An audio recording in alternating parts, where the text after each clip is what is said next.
आता वयात मोठ्या टॉप 9 बातम्या।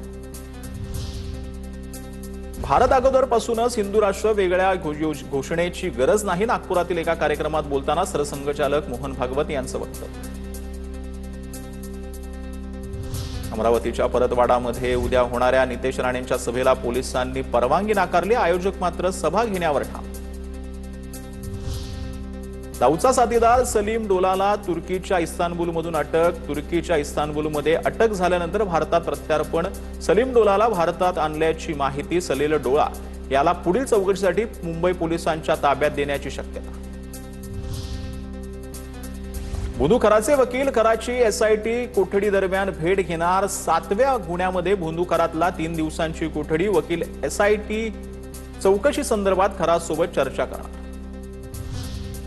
भोंदू खरात मनोहर भोसलेच्या आणखी एक कारनामा समोर आलाय। पाझर तलावाच्या शासकीय जमिनीत अतिक्रमण। 17 एकर जमिनीमध्ये अतिक्रमण करून 6 एकर जमिनीवर कब्जा, तर मनोहर भोसलेला 2 मे पर्यंत पोलीस कोठडी ठेवा, माळा न्यायालयाचे आदेश।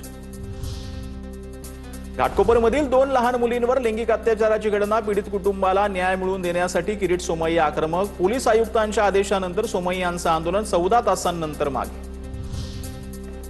कोल्हापुरातल्या शिरोली प्रकरणातील दुसऱ्या आरोपीलाही पोलिसांनी केली अटक। फरार शाहरुखला कराडमधून अटक। मुख्य आरोपी शाहिदला सहकार्य केल्याचा आरोप।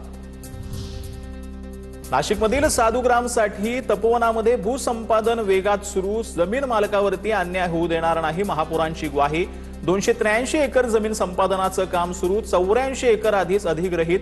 प्रस्ताव जो आहे तो जिल्हाधिकारी कार्यालयामार्फत राज्य शासनाकडे पाठवला।